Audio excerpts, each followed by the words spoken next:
Tajikistan ஃபுல்லாகவே மழை தான் கவர் பண்ணியிருக்கு. சும்மா அந்த விவசாயம் நல்லா அதெல்லாம் அங்கங்கே அப்படியே சும்மா கம்மியாக தான் ரொம்ப இருக்குது. மழை, அதுவும் பனிமழை தான் ஃபுல்லாக. அது இது இவ்வளோ உயரத்துலேருந்து மழையை பார்க்கும்போது ஒரு வித்தியாசமாக இருக்குது. அன்றைக்கி வரும்போது நைட்டில் வந்துட்டோம் இந்தியாவிலேருந்து இங்கே அல்மாட்டி வரும்போது, அதனால் எதுவும் வீடியோ எடுக்க முடியல. இன்னைக்கு பகலில் எடுத்து பார்க்குறேன், கண்ணு கட்டின தூரம் வரைக்கும் அந்த கடைசி வரைக்கும் தெரியுது. ஆனால் ஒரு விஷயம், உலகம் வந்து ரொம்ப ரொம்ப ரொம்ப பெருசு போடுறது கண்டுபிடிச்சிட்டேன். அப்பா அந்த கடைசி வரைக்கும் இப்போ எவ்வளோ தூரம் பார்க்க முடியுதுன்னு பார்க்குறேன். இப்போ மேலே இவ்வளோ ஹைட்டில் பறக்கும்போது பார்க்க முடியல.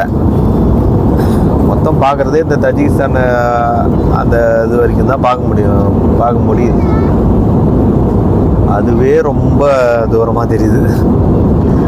அதான் இன்னும் வந்து இந்த பக்கம் இங்கே மட்டும்தான் இருக்கும். இன்னும் ஒரு 10% கூட சுற்றலை, அதுக்கே வந்து அவ்வளோ பெருசாக தெரியுது. அப்போ இன்னும் ஃபுல்லாக சுற்றினா எவ்வளோ பெரிய உலகம், எவ்வளோ பெருசாக இருக்கும்.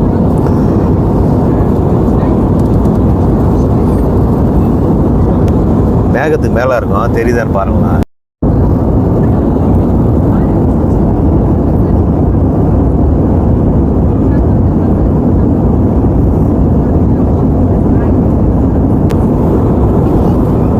பனிமலைன்னு நினச்சேன், மேகம் தான் நல்லா புசு புசுன்னு பஞ்சியாக மிதக்குது.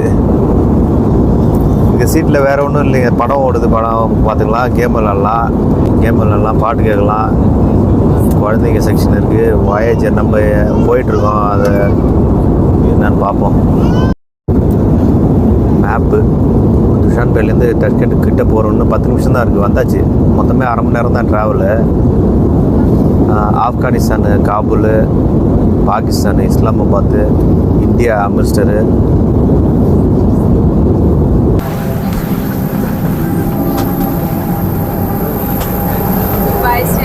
பாய்.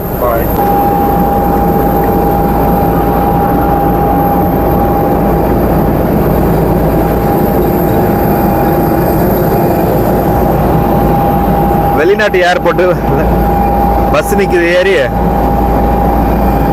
எங்கேயும் போக தேவையில்ல. நமக்கு 3 மணிக்கு தான் இங்கேருந்து கிர்கிஸ்தானுக்கு ஃப்ளைட்டு.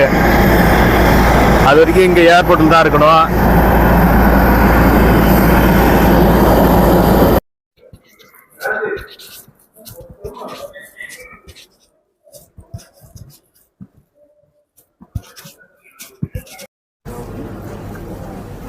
இந்த ஏர்போர்ட்டில் ஸ்பெஷலான விஷயம் ஒன்று பார்த்தேன். இங்கே பாருங்கள், தெரியுதா? முஸ்லீம் நாடு தான் இது. ஏர்போர்ட்டுக்குள்ளே தொழுகை பண்ணுறதுக்கு தனியாக இடம் கொடுத்து வச்சுருக்காங்க. நம்ம பார்த்துட்டு வந்தது லேடிஸ்க்கு, ஜென்ஸுக்கு தனியாக இருக்குது. இதோ போயிட்டுருக்காங்க. Burası Kırmasaklı'nın şirkatına olan Almatı'ya üçüncü yolcular Aliyeva, Rajabova ve İzzatullahi. எனக்கு ஒரு விஷயம் புரியல. எப்படி இருந்தாலும் ஏர்போர்ட்டில் எல்லாமே காஸ்ட்லியாக தான் இருக்கும்னு தெரியும் எல்லாருக்குமே. அதனால் வெளியிலே வாங்கிட்டு வந்துடுவாங்க குடும்பம் வரைக்கும். ஆனால் இவங்க எந்த நம்பிக்கையில் இவ்வளோ பொருள் வாங்கி வச்சு பேக்கெலாம் விற்கிறாங்க. பேக் யாராவது ஏர்போர்ட்டில் வந்து வாங்குவாங்களா, வாங்க போகிறாங்களா? ஒரு எமர்ஜென்சிக்கு யாராவது ஒருத்தவங்க 2 பேர் வாங்குவாங்க. பொருளும் வச்சுருக்காங்க அதனால். ஆனால் மேக்ஸிமம் எந்த கடையிலும் கூட்டமே இருக்க மாட்டேங்குது. கூட்டம் இல்லை, ஒருத்தவங்க 2 பேர் கூட இருக்க மாட்டேன்றாங்க. உஸ்பெகிஸ்தானுடைய அடையாள சின்னமான ஏர்போர்ட்டுக்குள்ளே வச்சுருக்காங்க.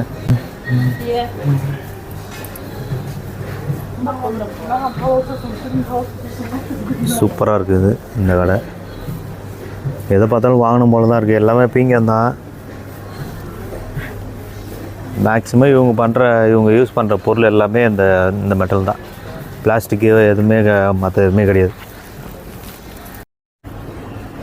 போர்வை, மஃப்ளரு, மெடிக்கல் ஐட்டம், லோஷன், டிஷர்ட் யாரும் வாங்க வரலன்னு ரொம்ப சோகமாக இருக்காங்க. இங்கேருந்து நம்ம ஃப்ளைட்டை பார்க்கலாம்.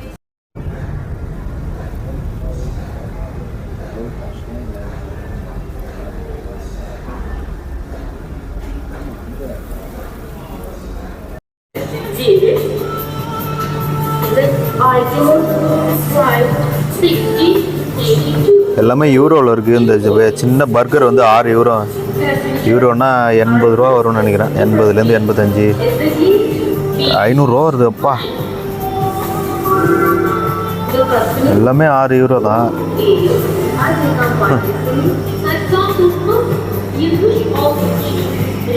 இப்படிதான் இருக்கு ஏர்போர்ட்டு.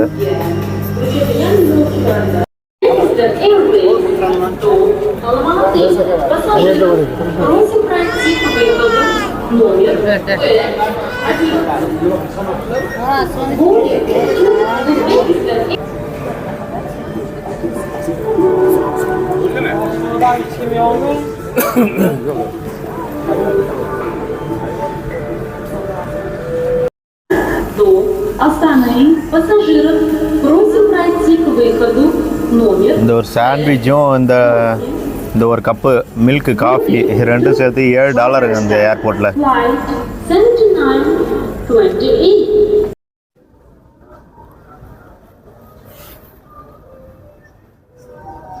சென்ட் பாட்டிலுங்க ஃபுல்லாக.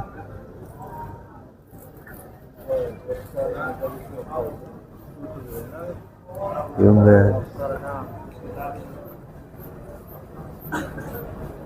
பக்கத்தில் இவங்களுக்கு ட்ரெஸ்ஸு, செஸ் போர்டு பார்த்தீங்களா, இது பர்த்டே கேக்கு டிசைனில்.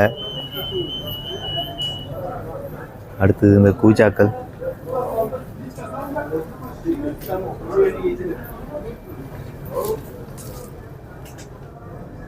எல்லாமே நல்லா லுக்காக தான் இருக்குது.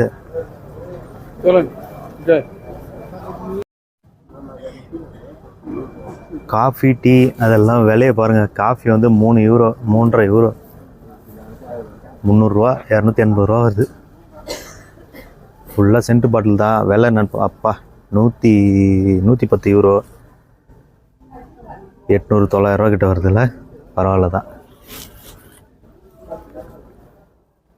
இருக்குது. 20 யூரோவில் கூட இருக்குங்க இங்கே.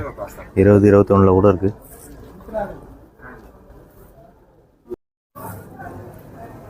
இங்கே வந்து ரேபான் கிளாஸு 706 யூரோ, 140 யூரோ, 10 ரூபாய்க்கு மேலே தான் வருது. இதெல்லாம் லேடிஸ் அக்சசரிஸ், ஹேண்ட்பேக்ஸு. ஒரு ஹேண்ட்பேக் வந்து 135 யூரோ. சும்மா சாம்பிளுக்கு அங்கங்கே ஒரு ரேட் மட்டும் பார்க்குறேன். இந்த ரைட்டு 33 யூரோ.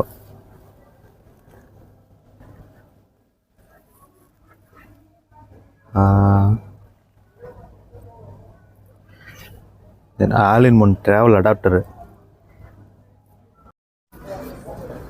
இந்த கோஒர்க்கிங் கார்னர்னு இருக்கிற அந்த இடம் தான் வந்து நம்ம லேப்டாப் யூஸ் பண்ணி ஒர்க் ஏதாவது பண்ணணுன்னா சார்ஜ் பண்ணிகிட்டே யூஸ் பண்ணிக்கலாம். டேபிள் இருக்குது, மொபைல் சார்ஜ் பண்ணுறது வந்தாலும் பண்ணிக்கலாம். நான் இதை முதல்ல பார்க்கல. இங்கே பக்கத்தில் ஒரு கடையில் கொடுத்து சார்ஜ் பண்ணேன்.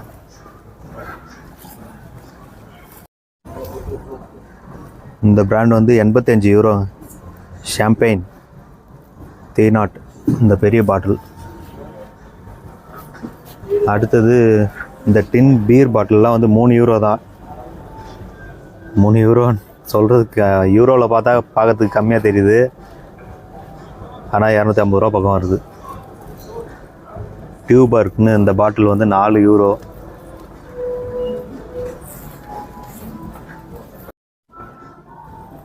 புக்காரா எக்ஸோ 44 யூரோ.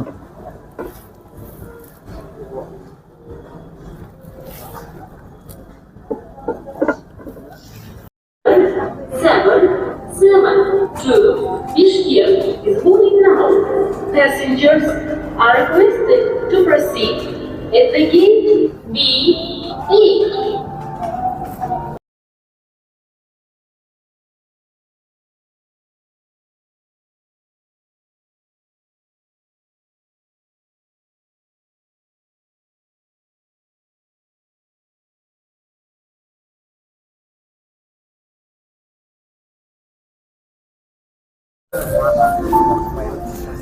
இங்கே பல நாட்டிலேருந்து எல்லாருமே ஒரு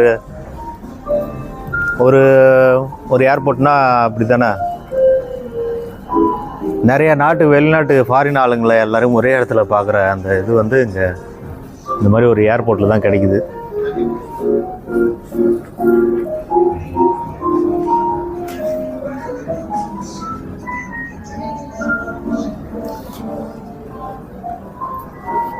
இது வந்து வெயிட்டிங் ஏரியா. நம்ம ஃப்ளைட்டுக்கு டைம் ஆச்சுன்னா இங்கே உட்காந்து வெயிட் பண்ணலாம்.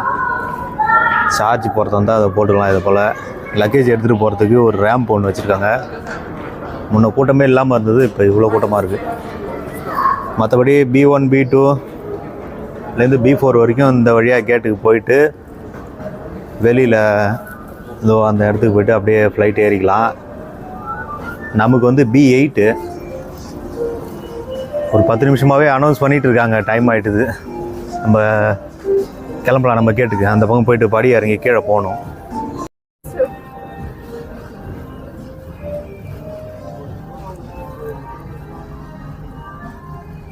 இது என்ன ஏர்லைன்னே படிக்கவே முடியல. ரஷ்யா கொடி தான் போட்டிருக்கு. நமக்கு வந்து உஸ்பெகிஸ்தான் ஏர்வேஸு. மறுபடியும் அங்கே தஜிகிஸ்தான்லேருந்து இங்கே உஸ்பெகிஸ்தான் வந்ததும் அதில் தான் வந்தோம். இங்கேருந்து கிர்கிஸ்தான் போகிறதும் இந்த ஃப்ளைட்டில் வந்து நம்ம போர்டு பண்ணும்போது உள்ளே இறங்குனதும் இந்த டிரான்சிட் ஏரியாவில் அனுப்பிச்சிட்டாங்கல்ல நம்ம அடுத்த ஃப்ளைட் மாறுறதுக்கு. அப்போ வந்து ஒன்றுமே கேட்கவே இல்லைங்க. என்கிட்ட அதுக்கே ரிட்டன் டிக்கெட் இல்லை, விசா இருக்குது. ஆனால் கேட்பாங்கன்னு நினச்சேன். அதுக்கப்புறம் கடைசியாக கேட்டாங்க. நான் என்ன சொன்னேன், நான் வந்து இங்கேருந்து பிஷ்கேக்லேருந்து அல்மாட்டிக்கு லேண்ட் பார்டர் வழியாக கிராஸ் பண்ணிவிடுவான். அல்மாட்டிலேருந்து இந்தியாவுக்கு எனக்கு ரிட்டன் டிக்கெட் இருக்குது February 1. வாங்கும்போதே அப்படி தானே வாங்கணும் அல்மாட்டிக்கு. அதாவது கிர்கிஸ்தான்லேருந்து வெளியில் போகிறதுக்கு நீங்கள் ரிட்டன் டிக்கெட் காமிச்சாகணும் அப்படின்னாங்க. இல்லை நான் கன்ஃபார்மாக கிராஸ் பண்ணிவிடுவேன், எப்படி இருந்தாலும் 1ஆம் தேதி எனக்கு ஃப்ளைட் இருக்குது. நான் வந்து பஸ்ஸில் கிராஸ் பண்ணுறேன்னா ட்ரெயினில் கிராஸ் பண்ணுறேன், இன்னும் முடிவு பண்ணல அப்படின்னு சொன்னேன். அதுக்கப்புறம் அந்த விசாவையும் என்னுடைய அந்த அல்மாட்டி டு டெல்லி அந்த ரிட்டன் டிக்கெட்டையும் ஃபோட்டோ எடுத்துகிட்டு சரி போயிட்டு வாங்க அப்படின்னு சொல்லிட்டாங்க. ஆனால் கேட்கும்போது ரொம்ப பவர்ஃபுல்லாக கேட்டாங்க, கொஞ்சம் சவுண்டாகவே. அது கேட்டதும் எனக்கே பக்குன்னு ஒரு மாதிரி ஆகிட்டுது, என்னடா எப்படி கேட்குறாங்களேன்னு. அப்புறம் தெளிவாக சொல்லி புரிய வச்சு அப்புறம் ஒத்துக்கிட்டாங்க.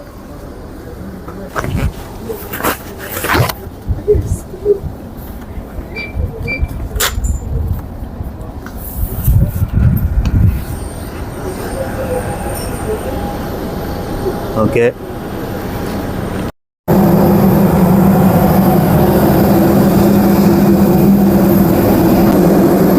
ரெண்டு வழி இருக்கு. ஸ்டாண்டுக்கு தனி வண்டி இருக்கு அங்க. அந்த வண்டியோட அப்படியே எடுத்துட்டு வந்து ஃப்ளைட்ல கொடுத்து மேலே ஏற்று. பயங்கர சத்தமா இருக்கு, நான் பேசுறதே கேட்க மாட்டேன்.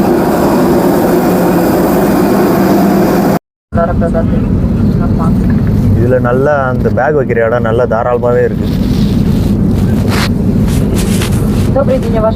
ஃப்ளைட்டு ரொம்ப பெருசு, 3 சீட்டு அந்த பக்கம் இந்த பக்கம். ஆனால் டிவி இல்லை, டேபிள் மட்டும் இருக்குது. காஃபி, கூல்ட்ரிங்க்ஸ், ஜூஸ் என்ன குடிச்சு வைக்கலாம். நம்ம போகிறது ஒரு 3/4 மணி நேரத்தில் போயிடுவோம் பிஷ்கேக்கு.